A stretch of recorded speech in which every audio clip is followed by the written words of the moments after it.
नमस्कार मित्रों। भ्रष्टाचार मुक्त भारत, भ्रष्टाचार मुक्त समाज की श्रृंखला में जिस प्रकार ई गैरसैंण पब्लिक ग्रुप ने हाल ही में इस विषय को प्रारंभ किया है, आप अधिक से अधिक जुड़ने का प्रयास करें और अपनी कमेंट्स भेजें कि किस प्रकार हम भ्रष्टाचार मुक्त भारत को बनाने में अपना योगदान दे सकते हैं। विषय वस्तु पर अधिक जानकारी देने से पूर्व मैं आपसे अनुरोध करूंगा कि आप हमारे चैनल ई गैरसैंण को लाइक करें, सब्सक्राइब करें, कमेंट्स करें और शेयर करें। इस एपिसोड में बाल एवं समाज कल्याण विभाग से संबंधित आंगनबाड़ी के विषय को लेकर हम आपके सामने आए हैं। जब से आंगनबाड़ी में गुणवत्ता बढ़ाई गई है, वहाँ पर के जो कार्यकर्ता हैं उनको सुविधाएं देनी शुरू हुई हैं और सप्लाई में वहाँ पर जो बच्चों को, जो गरीब बच्चे हैं, उनके लिए दिन का मिड डे या भोजन, वस्त्र, किताबें इत्यादि जो सहूलियतें हैं, उनका बजट आना शुरू हुआ है। तो उसी हिसाब से यहाँ भी घोटाले बढ़ने शुरू हो गए हैं। नया नया विभाग बोल सकते हैं, नया नए कार्य प्रणाली बोल सकते हैं। शुरुआत में ही अगर ऐसा होता है तो आगे क्या होगा, बहुत बड़ा प्रश्न चिन्ह लग रहा है। आवाज़ उठनी शुरू हो गई है। यह मैं व्यक्तिगत तौर पर नहीं बोल रहा हूँ। गांव के ग्राम प्रधान, जनप्रतिनिधि, जनता बोल रही है कि जो सामान सरकार दे रही है या पैसा दे रही है, राज्य सरकार, विशेषकर उत्तराखंड सरकार, गांव के लिए, आंगनबाड़ी के लिए उसका सही प्रयोग नहीं हो रहा है। गुणवत्ता वाला सामान नहीं आ रहा हुआ। अगर आ रहा है तो वह प्रयोग लायक नहीं है। अगर उसको किसी को खिलाया जाए तो वह बच्चा बीमार हो सकता है, उसका परिवार बीमार हो सकता है। अब वो जो सामान आ रहा है, वो पैसा दिया जा रहा है, उसका किस प्रकार से प्रयोग हो रहा है, क्या प्रोसीजर है, इस पर कोई भी विजिलेंस नहीं है, पारदर्शिता नहीं है। जो अधिकारी ने लिख दिया वही फाइनल है।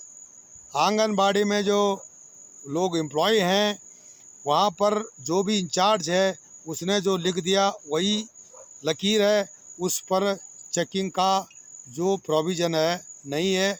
बहुत सारी आंगनबाड़ियाँ हैं और जो बाल विकास अधिकारी बहुत कम हैं जो कि उसको देख सकते हैं। अगर वो देखते भी हैं तो उनको भी अगर कोई फ़ायदा हो रहा है तो वो भी चुपचाप रहते हैं, क्योंकि आज भ्रष्टाचार अपनी जड़ें बहुत गहराई तक जमा रहा, विशेषकर हिमालयी राज्य उत्तराखंड में, जहाँ पर कि UKSSSC जैसे घोटाले सामने निकल कर आए हैं।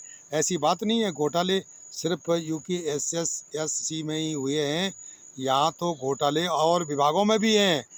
आंगनबाड़ी में जो शुरुआत में भी आवाज़ उठनी शुरू हो गई, गांव में ग्राम प्रधानों की पारदर्शिता, जो सामान आ रहा है सरकार के यहाँ से, उस पर नहीं है। अगर राज्य सरकार देहरादून से एक बजट 13 जिलों को बांटती है, उसकी ज़रूरत के हिसाब से, जनसंख्या के हिसाब से, आंगनबाड़ी की संख्या के हिसाब से, बच्चों के हिसाब से जब बांटा जाता है तो वह जिला मुख्यालय में पहुंचता है। वहाँ भी एक अधिकारी नियुक्त है, वह जो है ब्लॉक में और फर्दर आगे डिस्ट्रीब्यूट कर देता बजट को या सामान को। अब उसका किस प्रकार आगे व्यक्ति को पहुंचता है, इंडिविजुअल को पहुंचता है, क्योंकि जो गरीब लोग होते हैं उनके बच्चे ही अधिकांश आंगनबाड़ी में पढ़ते हैं और माँ बाप दिन भर काम से थके होते हैं, या तो लेबर है या तो व्यस्त है, किसान है, उसको ज्ञान भी नहीं है, पढ़ा लिखा भी नहीं है, तो जो सरकार ने दे दिया उसी में वो खुश है। यहाँ तक कि गुणवत्ता वाला सामान भी नहीं आ रहा है, खाद्य पदार्थ आ रहा है या नहीं आ रहा है उस पर भी उसका ध्यान नहीं है, सब सही है। लेकिन जागरूक नागरिक भी हैं जो कि इस पर अपनी कड़ी नज़र रखा लगाए बैठे हुए हैं, चाहे वो गांव में हो चाहे टाउन में हो। ऐसी स्थिति में राज्य सरकार को चाहिए कि इस बाल विकास विभाग के अंतर्गत जो आंगनवाड़ी आता है इसका पुनरावलोकन किया जाए, भ्रष्ट अधिकारियों को फेंक दिया जाए।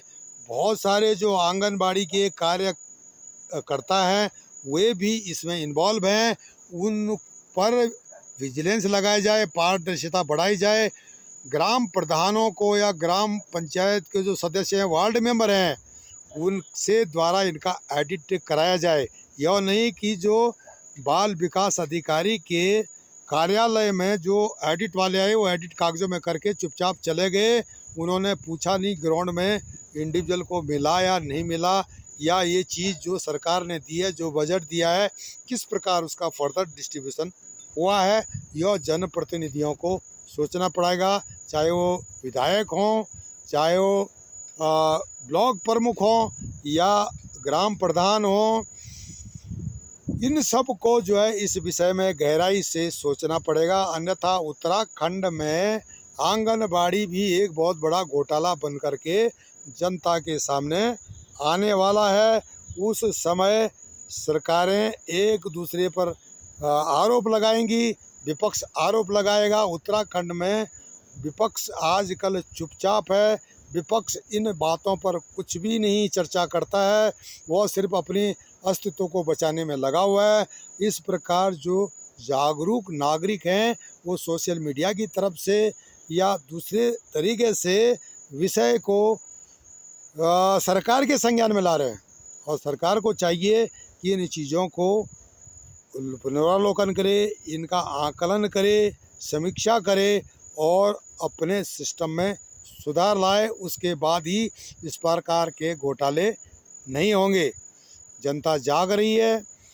उत्तराखंड में जिस प्रकार बीजेपी सरकार ने वादा किया था कि हम बिल्कुल अच्छा काम करेंगे, सकारात्मक ऊर्जा लाएंगे राज्य में, यह इस प्रकार के अगर काम घोटाले होते रहेंगे तो थोड़ा सा समझ में आना मुश्किल है कि क्या वे अपने गोल को पूरा कर पाएंगे। देश के प्रधानमंत्री माननीय नरेंद्र मोदी जी का नारा है गुलामी मुक्त भारत, भ्रष्टाचार मुक्त भारत।